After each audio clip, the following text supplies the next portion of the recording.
समस्त मातृशक्तियों भाई बंधुओं सादर जय श्री कृष्ण। आज आपको हम सुनाने जा रहे हैं महापुण्य को देने वाली, समस्त पापों का नाश करने वाली और सभी मनोकामनाओं को पूर्ण करने वाली वरुथनी एकादशी की व्रत कथा, पूजा विधि और इसका खास महत्व भी आज आपको हम बताएंगे। तो जो भी स्त्री पुरुष इस व्रत को श्रद्धा के साथ करते हैं और इसकी यह व्रत कथा श्रद्धापूर्वक श्रवण करते हैं, उनके समस्त पाप जल करके भस्म हो जाते हैं और उनकी जो भी मनोकामना होती है भगवान श्री हरि की कृपा से वह पूर्ण हो जाती है। तो मित्रों, आप सभी का बहुत बहुत स्वागत है आपके अपने ही चैनल एस्ट्रो गुरुजी में। मित्रों, यदि आपने अभी तक हमारे चैनल को सब्सक्राइब यदि नहीं किया हो तो अभी सब्सक्राइब कर लें और बेल आइकन को अवश्य दबाएं, जिससे हमारे अगले आने वाले नए वीडियो की नोटिफिकेशन सबसे पहले आपके पास पहुंचे। आप नित्य नई नई ज्ञानवर्धक जानकारियां व नित्य का राशिफल हमारे चैनल से प्राप्त करते रहें। तो वैशाख मास कृष्ण पक्ष की एकादशी को वरुथनी एकादशी कहते हैं। तो भगवान विष्णु जी की कृपा और पुण्य का संचय करने के लिए एकादशी का व्रत किया जाता है।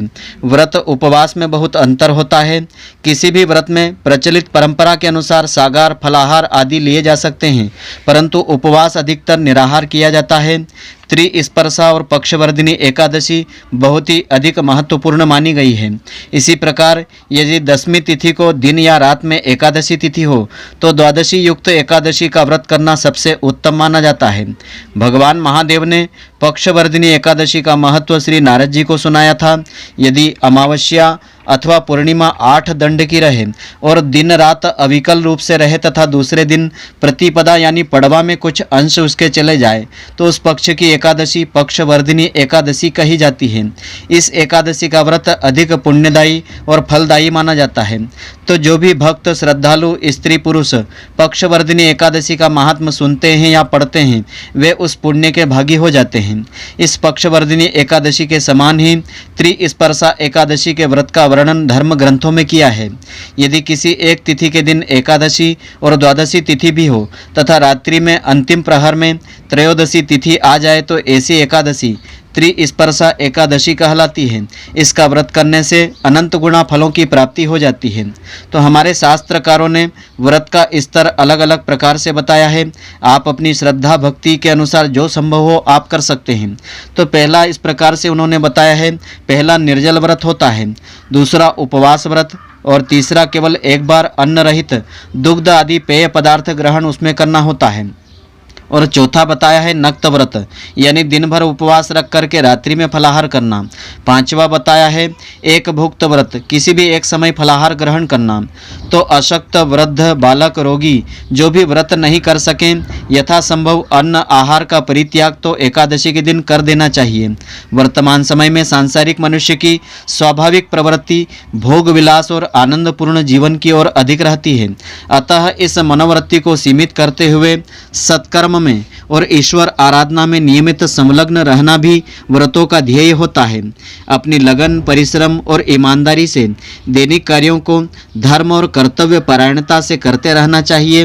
मन, वचन और कर्म से भगवान को साक्षी मान करके अच्छे कर्म ही करना चाहिए। तो एकादशी के धार्मिक व्रतों के उद्देश्य में यह सब अंतर्निहित है। इसी से सामाजिक मान प्रतिष्ठा मिलती है, जगत में प्रसिद्धि मिलती है, यश मिलता है, सुख सौभाग्य की प्राप्ति होती है और जो मनोकामनाएं होती है श्री हरि की कृपा से वह पूर्ण हो जाती है। तो इस वर्ष में एकादशी का व्रत जो है यह वैशाख मास की कृष्ण पक्ष की एकादशी वरुथनी एकादशी काफ़ी महत्वपूर्ण मानी गई है। सनातन धर्म में एकादशी का विशेष महत्व होता है। यह सभी व्रतों में श्रेष्ठ माना गया है। वैशाख मास के कृष्ण पक्ष की एकादशी को वरुथनी एकादशी कहते हैं। वरुथनी एकादशी का व्रत दिनांक 7 मई 2021 को पड़ रहा है। यह एकादशी भगवान विष्णु जी को समर्पित है। माना जाता है कि एकादशी का व्रत करने से कई वर्षों के तप और कन्यादान करने के समान पुण्य फलों की प्राप्ति हो जाती है।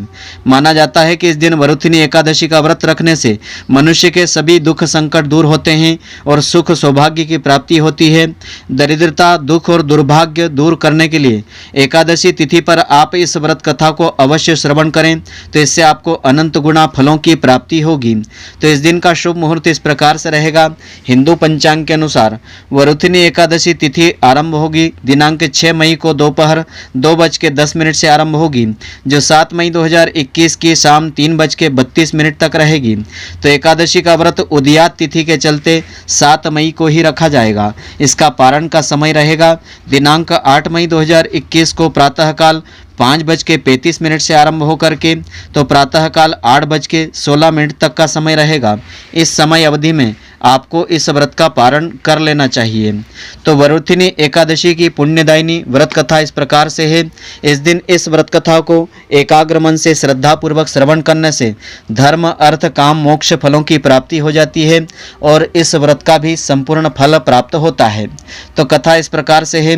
भगवान श्री कृष्ण जी ने कहा कि हे युधिष्ठिर, वैशाख मास कृष्ण पक्ष की वरुथिनी के नाम से यह एकादशी प्रसिद्ध है।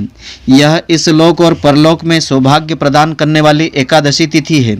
वरुथिनी एकादशी के व्रत से ही सदा सौख्य का लाभ और पाप की हानि होती है, यानी पापों का नाश हो जाता है। यह समस्त लोगों को भोग और मोक्ष प्रदान करने वाली एकादशी है। इसी वरुथिनी एकादशी के व्रत से राजा मांधाता तथा धुंधुमार जो है आदि अन्य राजा स्वर्ग लोक को चले गए थे। तो वरुथिनी एकादशी का फल 10,000 वर्षों तक तप करने के बराबर फल प्राप्त हो जाता है।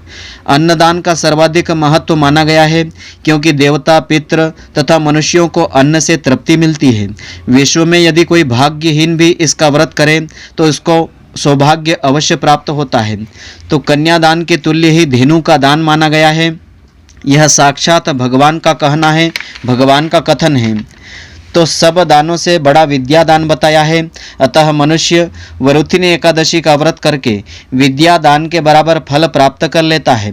जो लोग कन्या के धन से जीविका चलाते हैं या कन्या का धन हरण कर लेते हैं, वे पुण्य का क्षय होने पर यातनामय नरक में चले जाते हैं। इसलिए प्रयत्न करके कन्या के धन का उपयोग करने से हमेशा मनुष्य को बचना चाहिए। उसे अपने काम में नहीं लेना चाहिए। जो अपनी शक्ति के अनुसार आभूषणों से विभूषित करके पवित्र भाव से कन्या का दान करता है, उसके पुण्यों की संख्या बताने में चित्रगुप्त भी असमर्थ होते हैं। तो वरुथिनी एकादशी करके भी मनुष्य उसी के समान फल प्राप्त कर लेता है। वरुथिनी एकादशी व्रत करने वाले वैष्णव पुरुष को 10वीं तिथि तथा द्वादशी को इन 12 वस्तुओं का त्याग अवश्य कर देना चाहिए। सबसे पहली वस्तु, इसमें कांसे के बर्तन में भोजन नहीं करना चाहिए। दूसरी वस्तु है उड़द की दाल का सेवन नहीं करना चाहिए। तीसरी वस्तु है मसूर की दाल का सेवन करने से बचना चाहिए। चौथी वस्तु है चने की दाल का सेवन नहीं करना चाहिए। कोदों का सेवन नहीं करना चाहिए। शाक मधु तथा दूसरे का अन्न सेवन नहीं करना चाहिए। 2 बार इस दिन भोजन नहीं करना चाहिए। शराब मदिरा आदि माद्य पदार्थों से दूर रहना चाहिए। मैथुन का नियम का पालन करना चाहिए। व्रत में पूर्ण ब्रह्मचर्य का पालन अवश्य करना चाहिए तथा बैल की पीठ पर सवारी नहीं करना चाहिए, घोड़े की सवारी नहीं करना चाहिए। एकादशी के व्रत में इन वस्तुओं का परित्याग करने के साथ साथ इन वस्तुओं का त्याग भी आपको करना चाहिए। इस दिन जुआ नहीं खेलना चाहिए, नींद नहीं लेना चाहिए, भजन कीर्तन में दिन व्यतीत करना चाहिए, पान नहीं खाना चाहिए, दातुन नहीं करना चाहिए। दांतों को शुद्ध करने के लिए अन्य वस्तुओं का प्रयोग आप कर सकते हैं। अन्य वस्तुओं के द्वारा आप दांतों को शुद्ध कर सकते हैं। दूसरे की निंदा नहीं करना चाहिए, चुगली नहीं करना चाहिए, चोरी या हेरा फेरी नहीं करना चाहिए, हिंसा नहीं करना चाहिए, क्रोध नहीं करना चाहिए, असत्य भाषण आदि नहीं करना चाहिए। तो हे राजन, वरुथिनी एकादशी इस विधि से की जाती है। इसमें रात को जागरण करके जो भगवान मधुसूदन का पूजन करते हैं वे पाप मुक्त होकर के परम गति को प्राप्त कर लेते हैं। यमराज से डरने वाले मनुष्य को अवश्य ही वरुथिनी एकादशी का व्रत करना चाहिए। इसके पढ़ने और सुनने से सहस्त्र गौदान जैसा फल प्राप्त होता है और मनुष्य सभी पापों से मुक्त होकर के अंत में मोक्ष को प्राप्त कर लेता है। सारा समय शास्त्र चिंतन और भजन कीर्तन में व्यक्ति को व्यतीत करना चाहिए।